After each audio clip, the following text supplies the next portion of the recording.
Muling nagningning ang mga higanteng parol sa San Fernando, Pampanga sa taunang Giant Lantern Festival. Sa mga hindi nakapanood, pwede niyo pong makita ang mga parol dahil ililibot ang mga ito sa ilang lugar sa Metro Manila. Ang mainit na balita hatid ni Trisha Zafra.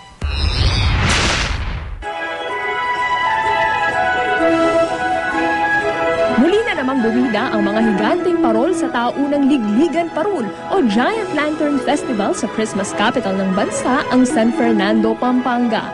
11 barangay ang nagpasiklaban sa kompetisyon. Ilan sa mga parol may anghel na may kasama pang mga kataga. Mayroon ding may sanggol na Hesukristo. At di nawala sa mga tugtog ang patok na Gangnam Style.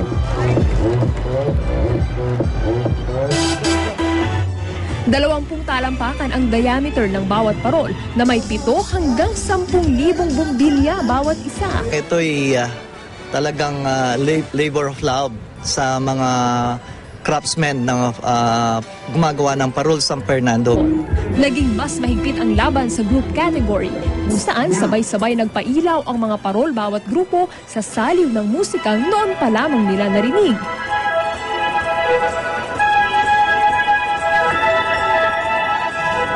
At wala namang itulak habigin sa mga parol nang sabay-sabay nang pinag-showdown ang mga ito para sa huling round ng kompetisyon.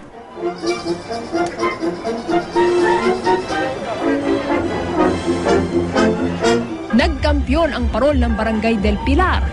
Pumangalawa naman ang Barangay Talabastagan at pumangatlo ang Barangay San Jose. Iikot ang mga parol sa Pampanga at maging sa Metro Manila hanggang Enero sa susunod na taon. Trisha Zafra, GMA News.